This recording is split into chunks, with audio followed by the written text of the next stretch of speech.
Hello and welcome to Thinking Solo. I'm Ryan DeRusso, founder of Thinking Cap Financial. And today, my guest is Jennie Schottmiller. She is the founder and owner of Simple Profit.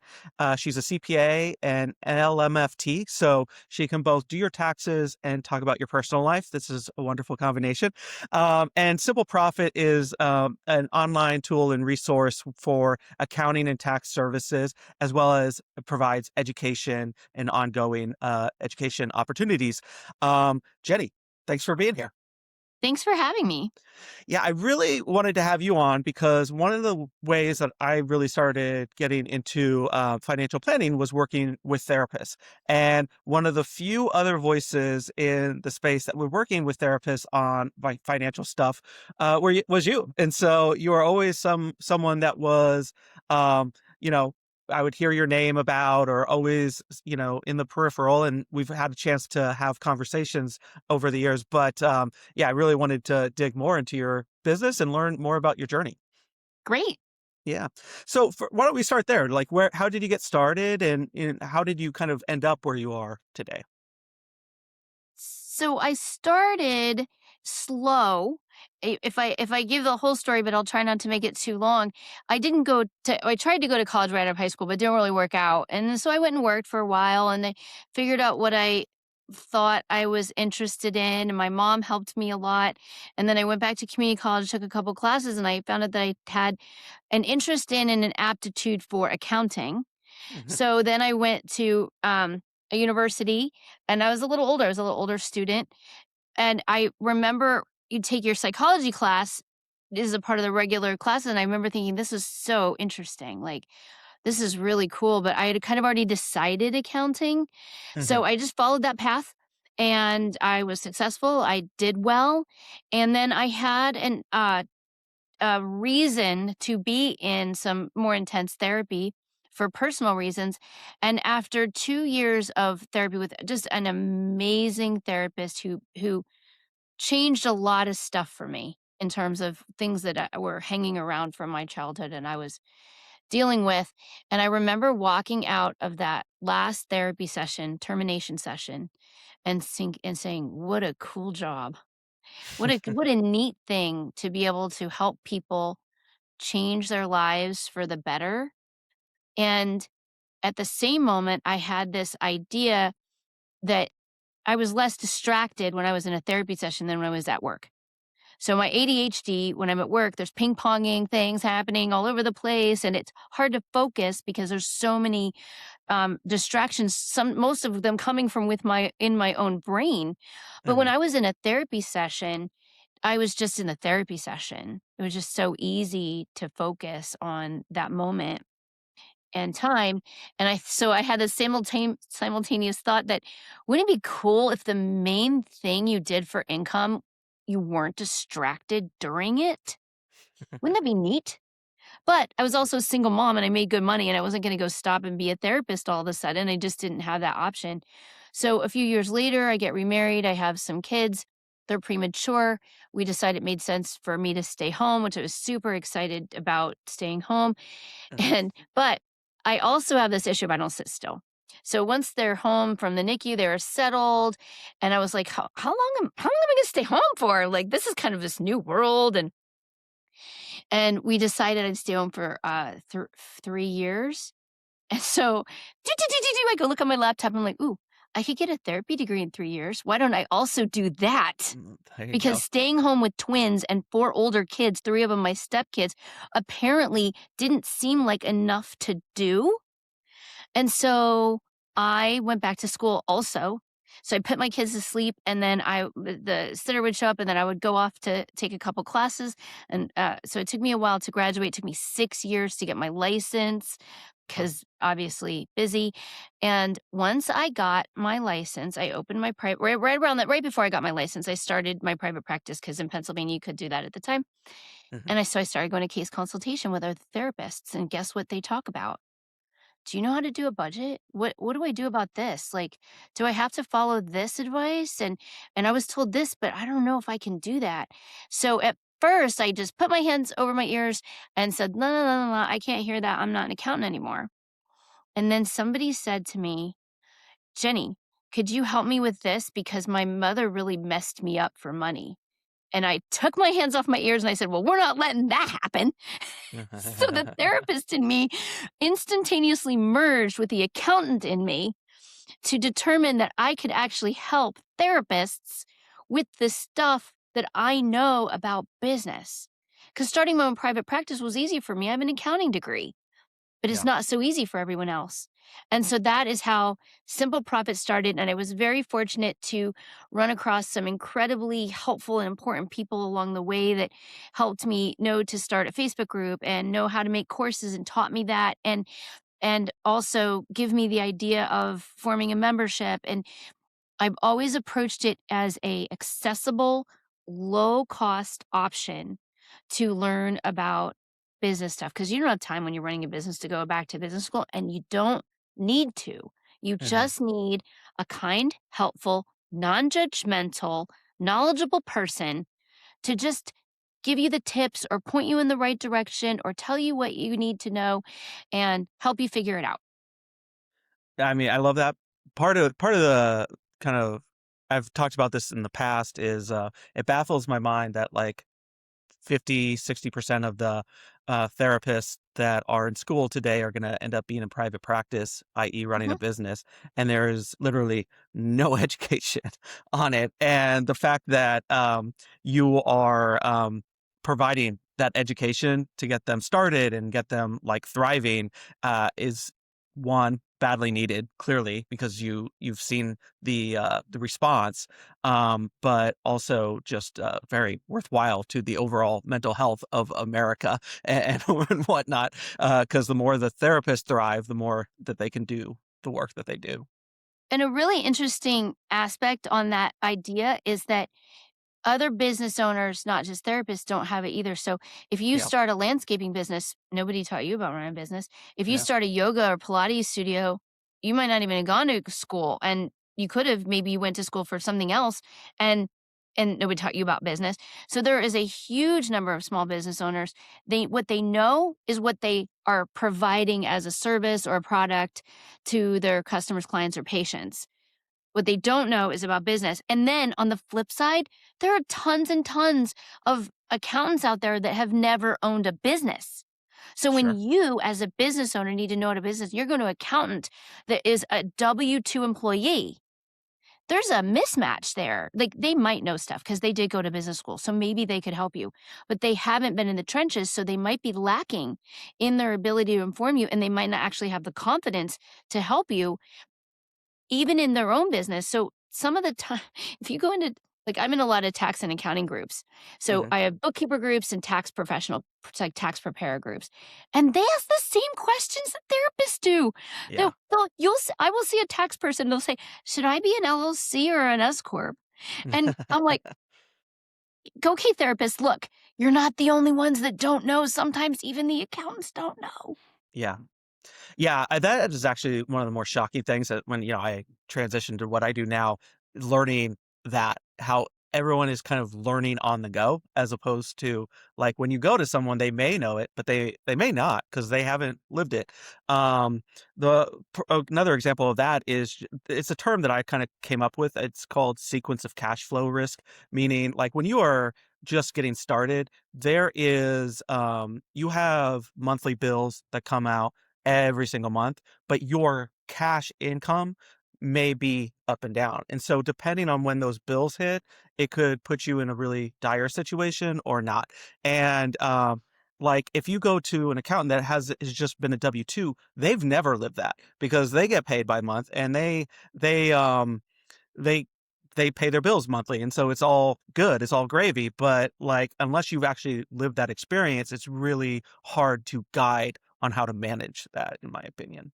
100%. And I have a term that I use that I assume I came up with it, but it's kind of the flip side to what your term is. And I say income smoothing. So I say at first Yeah. you just got to roll with it. Like, you just got to do whatever you can do to get the bills paid and live, because you've got this up and down income and these bills that are coming in every month that are relatively, not always, but relatively stable.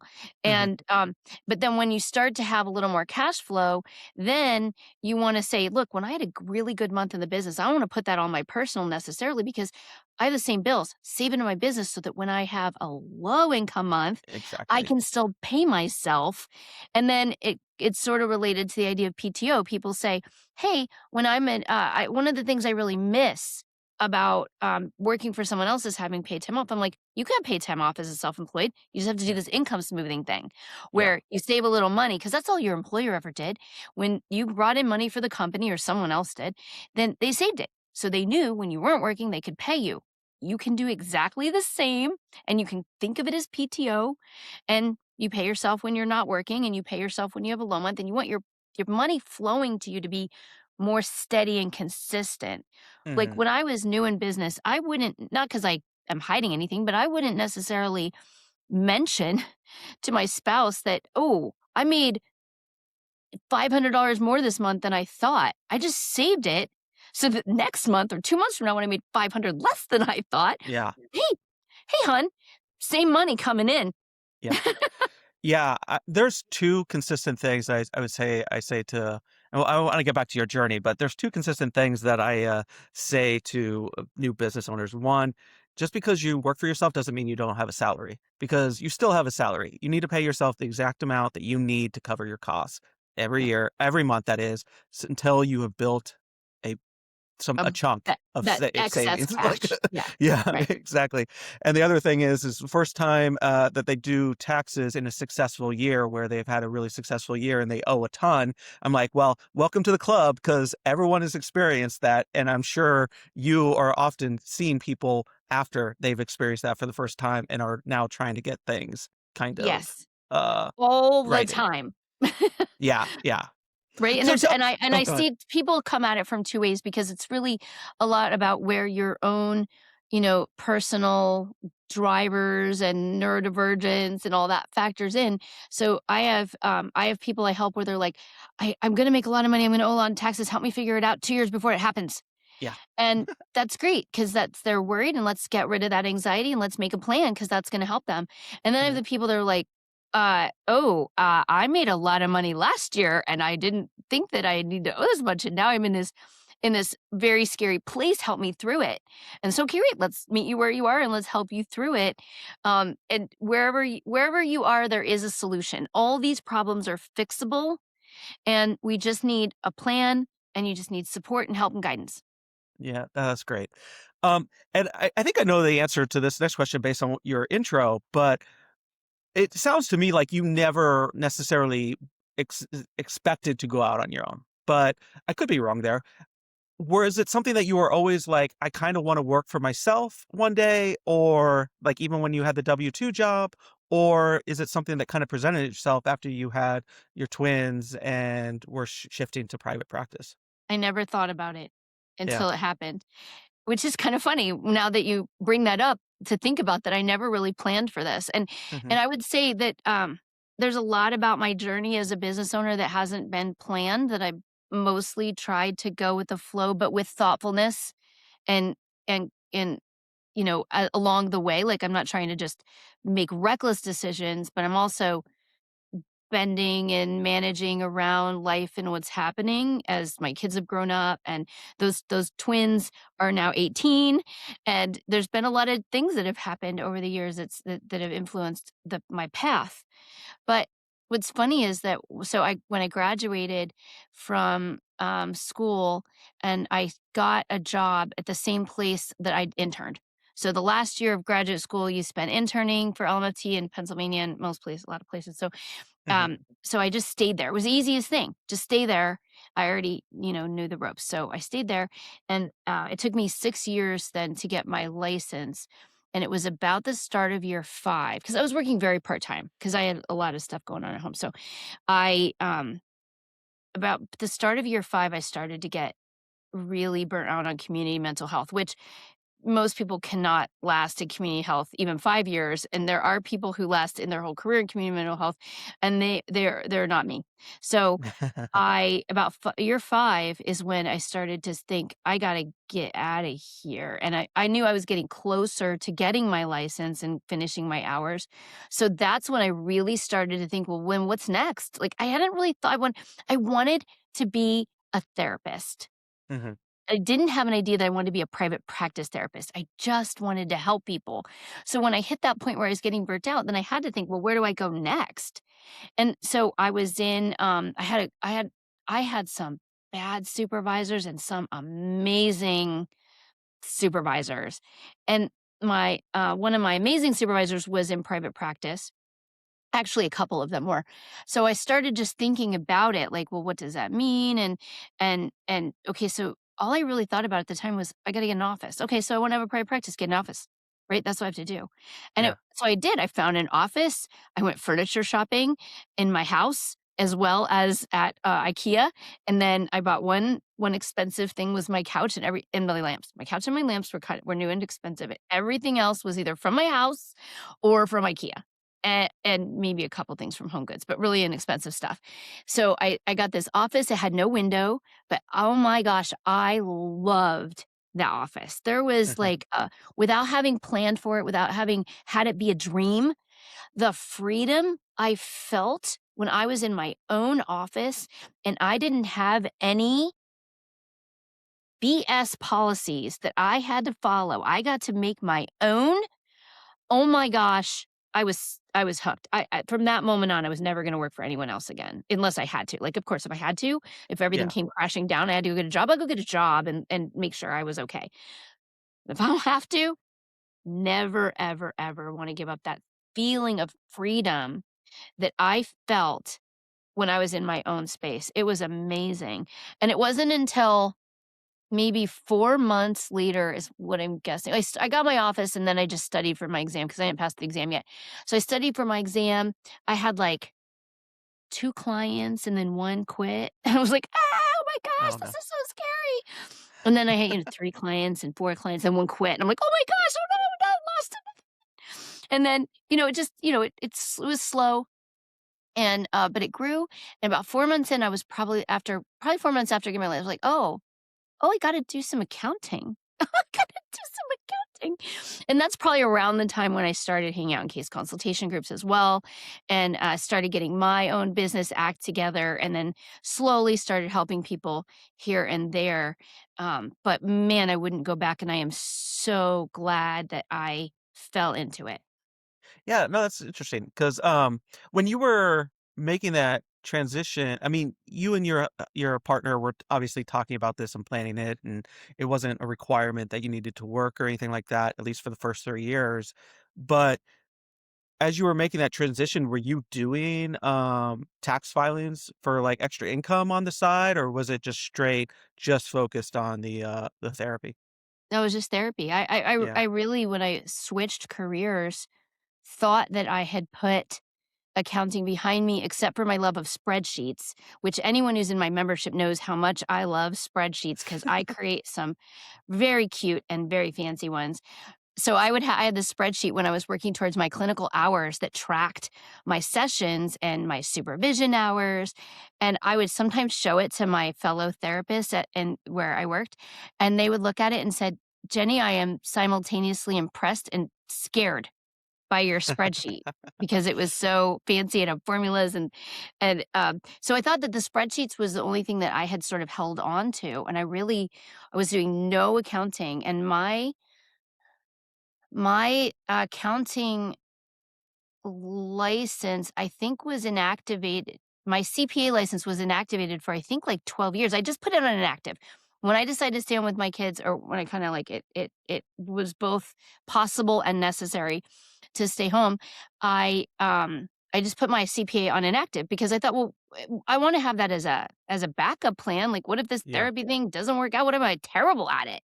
What if I don't like it? Like, I wanna be able to go back to that profession if I needed to, and it wasn't until after starting Simple Profit and having it go on for a few years that I got tired of saying, "I'm a former CPA," because you have to say former, I wasn't an active CPA, and I thought, "Ugh, Right.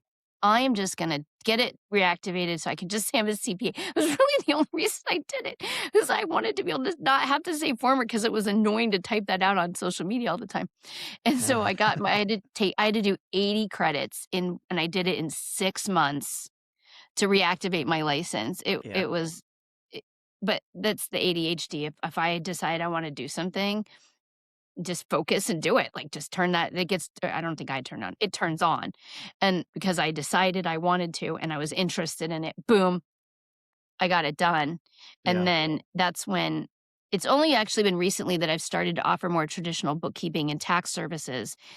For since 2018 until 2025, all I did was education. Education, coaching, help, support, talking to people, meeting them where they are, help them go to the next step. Yeah. But now I have the sort of full package of the traditional tax and bookkeeping services for people who also want those. Yeah. What's the biggest surprise that you've found since you've really started the educational side of things? Like, was there any sort of assumption that you had going in and like the surprise from I'd say early encountering? on, my biggest so there's a surprise about me and a surprise about others. So the initially, I had no idea how many people needed this information. Like, I fill a gap. There's a gap between traditional accounting and tax services where they do stuff for you, but they don't see their role as helping you, and just flying on your own and not knowing. And there are so many people that are business owners and they don't just want someone to do their taxes. They don't just want someone to do their books. They want to understand their business. They want to understand what's going on. They want to know. They want to feel confident. They want it to make sense. They want to feel good Hmm. about being a business owner. And a lot of and as they'll go to an accountant and they'll say, "Well, you have to do it this way. You'll have to do it this way." Well, they might be the square peg that doesn't fit in that round hole. And what I say is, let's figure out what's going to be best for you. There isn't one way to run your business, and I'm Yeah. very flexible. There's such a ginormous need for that and not very many people filling that space. So I had no idea that existed, and that was a huge surprise. And sometimes I think like, "Oh, I wish I had known that sooner. I would have started earlier." But Yeah. I don't know, I knew when I knew. Yeah. The surprise about me was that I thought before all this happened that I was good at accounting, but didn't well, I knew I was good at accounting and I didn't find it satisfying or fulfilling. Like, it's satisfying when I make a cool spreadsheet, but it's not, like, fulfilling. Like, you do Yeah. this accounting and then it goes in a drawer or a file and nobody looks at it again. I'm like, "What's that?" The biggest thing I felt about being an accountant that I did was when I helped my team work well together. Like, that was very satisfying and fulfilling. And what so the surprise for me was that I could be a helpful accountant.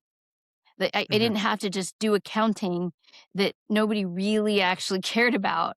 I could help people with accounting, Yeah. and I love helping people, so it's like this mix. Like, I have therapy where I help people, and I have accounting where I help people, so all I'm doing is helping people all the time, and I thrive off of it. Oh, I mean, that's wonderful. Do you think that was just because of the clientele? Like what you were doing Well, because I was previously? in corporate, like, I was in Yeah. the doing Yeah. corporate accounting for companies. Yeah, Like, that's what I thought.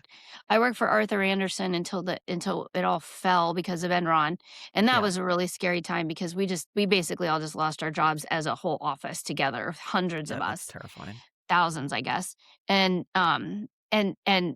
then I just went over to the other company that we all went to together because they hired us as a group for in Philly, and I did that. And then I worked for a couple other companies after I left public accounting, and so it was all just corporate accounting. So yeah, you check the box and, you get your own evaluation and you did good, and sometimes you got to use a little bit of creativity, like, where you were figuring something out on the accounting side, but not that much creativity got to be utilized. And so that's why it wasn't fulfilling. I wasn't working with small business owners Yeah. until I became one. Yeah, that makes sense. In terms of like simple profit, when you started moving towards that way, was there a hurdle that came up, and how did you overcome that? Was there any sort of like headwind or anything that you faced that you one weren't expecting, but also, you know, how'd you manage around it? There's been a couple. I mean, I don't think you can have a small business and not have hurdles, Hmm. probably.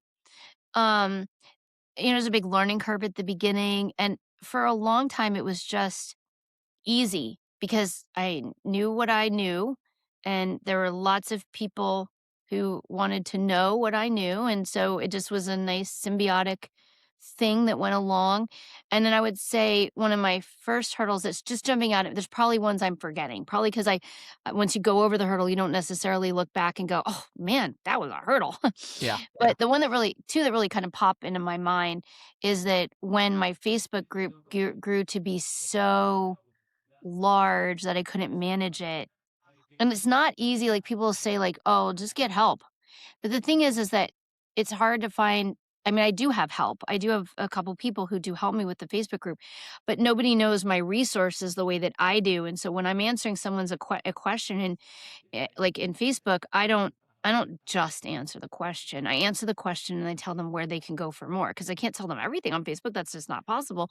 Yeah. But if that's not enough, here's where you go for more. And I know where all the more stuff is. And and so and I'm my brand. So I don't really have anybody that can be me. And when the Facebook group got so big, I've changed over the time, like how I manage it. And there was a time where I changed how I manage it because it was too much and it worked for me. But Facebook was like, well, we're going to completely not throw your stuff in anyone's feed anymore then if you're going to act like that. Oh, So really? I went up against like how Facebook expects groups to behave, and then it just, like, stagnated, and then that was fine for a little while, but then when I needed there to be activity in my Facebook group, it wasn't there because that's where I Hmm. was getting most of the people who came to my website were coming from my Facebook group, so I really had to learn, um some marketing stuff, and it's not I'm not good at that's not my driving and marketing, those are the 2 things that I'm not good at. Like, we're all not good at something, right? And mine are driving and marketing, and there's probably a few things that I could come up with also. But I've had to learn some marketing stuff, I had to get help with marketing, and change how I try to reach people because I'm on the accounting side, I'm still like a therapist. I don't like account okay, so like you go to someone your taxes, their goal is to just keep you as a tax client, right? Keep you as a bookkeeping Yeah. client, like keep you. But therapists, we're always working our way out of a job. We help people and then they don't need us and then we have to find new people. And my simple profit business is the same.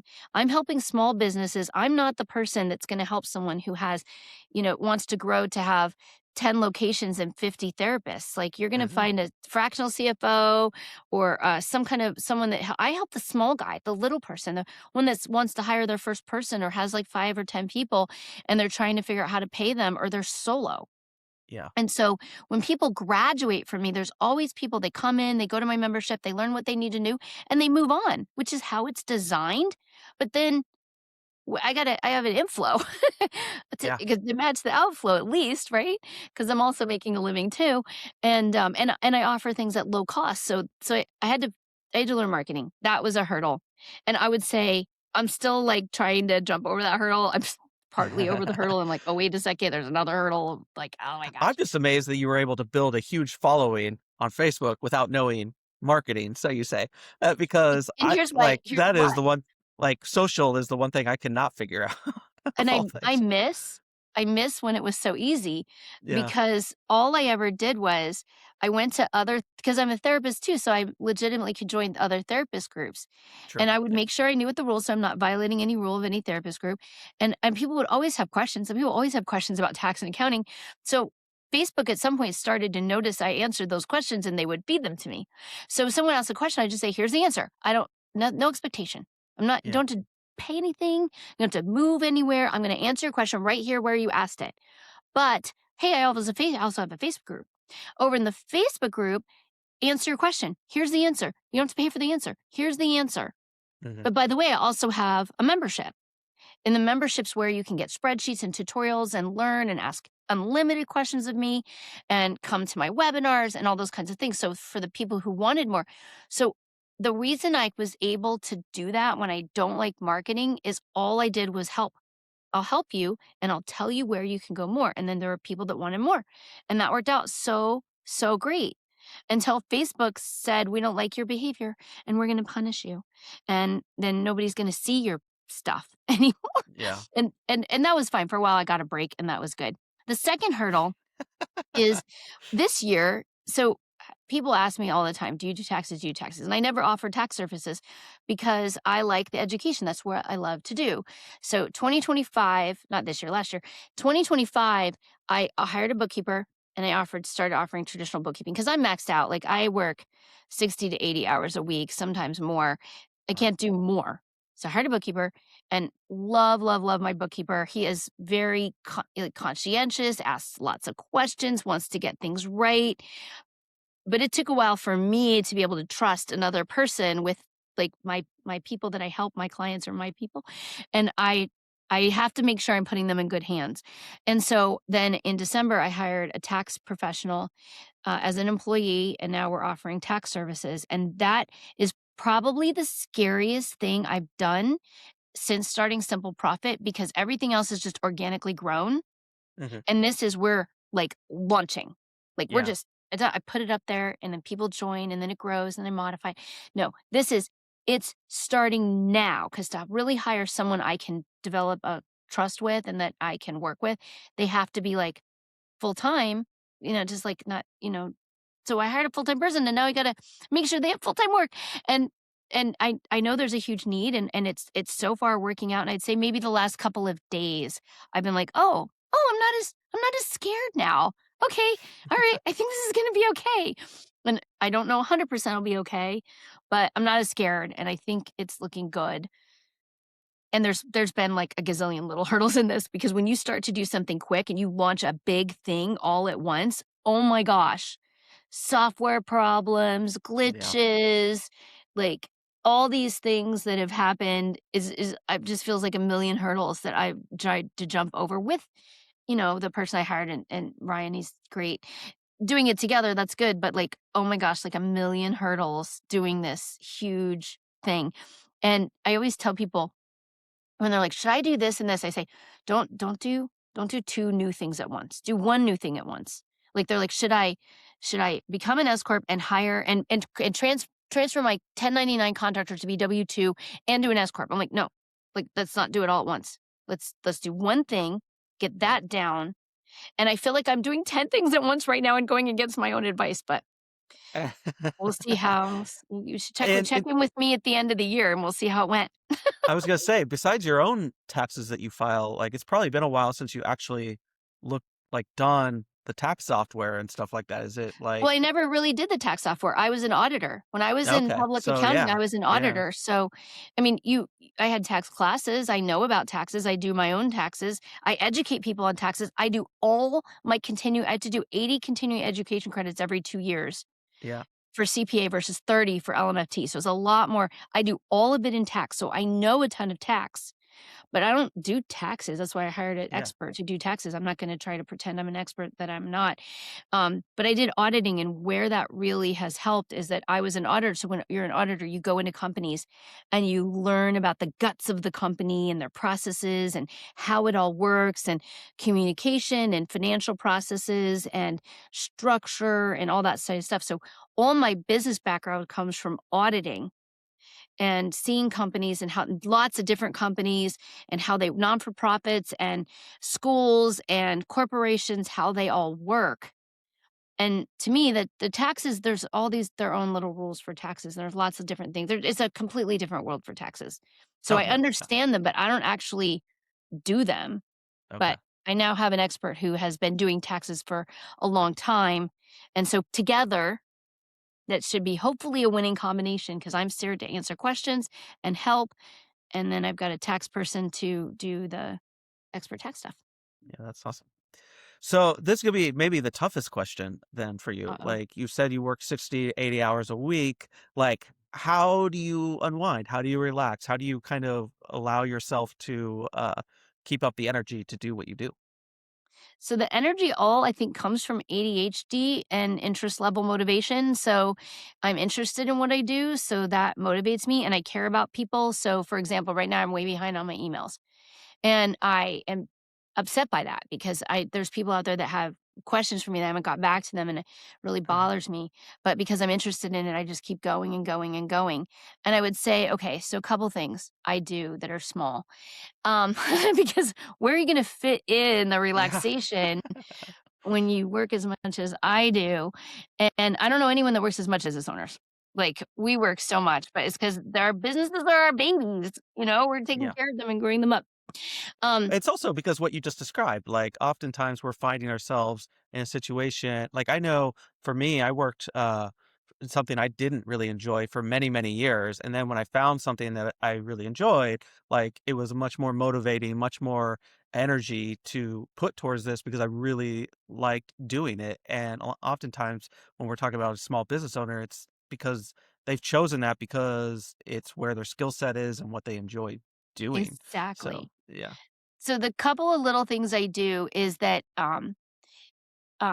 I would say my husband is pretty good at letting me know when he's feeling neglected, but he has to get me away from the technology. Like, we have to Okay. go somewhere. We have to take a walk, go out to dinner, do something away from it can't even be the TV, because if the TV's on, I do not focus on one thing. I will have my computer out or I will have my phone out, and I won't be multitasking because I can do both, so why not? So you have Okay. to get me away from the technology, and he does that pretty well. So if we get away from the technology now and then then then that helps. I mean, I get pulled away by all kinds of family stuff, but that's not necessarily relaxing. No, And it's not. what I like about what I do is that I even though I work as much as I work, a lot of my hours a week are when I can get to it. So if I'm answering an email from somebody, unless I'm on a webinar or doing a coaching session or on Zoom with a therapy client, I can be interrupted. And so I can be mid doing a little video for someone about the problem that they found in their QuickBooks. And I can hit pause on the video. I can go take care of something for one of my kids and come back and pick it back up. So Mhm. I love, love, love that flexibility. But that's not relaxing. So that doesn't answer your question. The other thing is people will say, Jenny, when do you sleep? I always sleep. I sleep. So I don't not sleep, except last night I was having a problem with Google Sheet and I stayed up way too late, but then I overslept. So I kind of made up for it. When I go to bed, I wind down. I do not think about work. I I don't. I go to I lay there and I think about other things besides work. And I fall asleep and I sleep very, very well. Um and Jealous then of that. Jealous. what yeah. Yeah, that's I mean, and some people don't have the choice, right? Like, if you have sleep problems, you don't have the choice. You don't sleep well. I sleep well.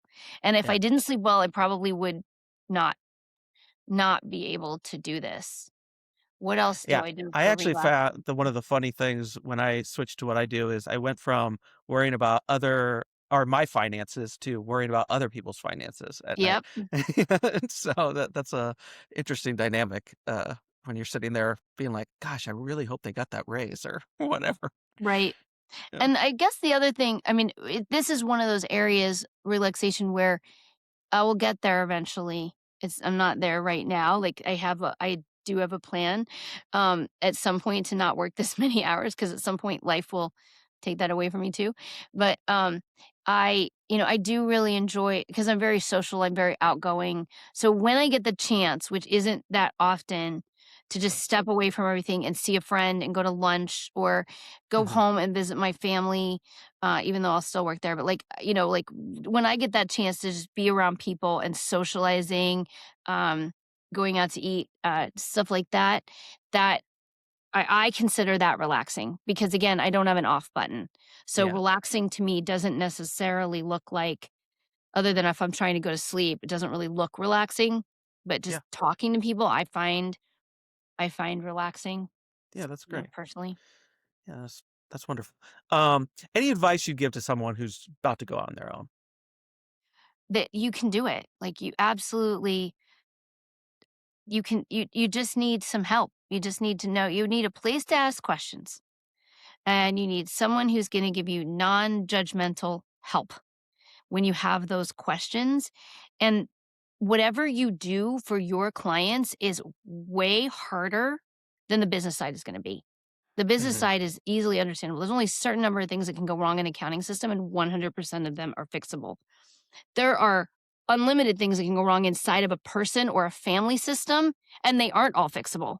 So, when we're as therapists, when we're trying to help people, know that you might feel more confident helping people in a clinical role, but that is harder than your accounting or your taxes will ever be. And Mm. I try to make the reason it's simple profit is I try to make that part simple because it is straightforward. Once you understand it, then it's not as bad as you think. And if you need help to understand it, get the help. And if you need ongoing support for doing it, that's great. That's available. And you're smart. If you whatever you had to learn to be able to be a therapist required intelligence, intuition, and perseverance. So you already have the skills that you need to master the business side. And that's Just need the true right tools. whether you want to be a therapist or, as you or said earlier, a landscaper or a consultant or whatever you're sort Yep. of looking to do.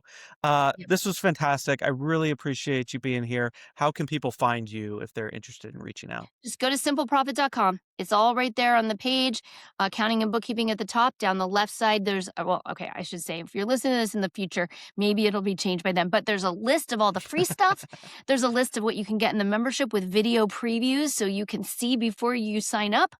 And you can also email me at jenny@simpleprofit.com. But go to the website. There's so much free information, free content. There's actually a free membership called The Simple Guide there.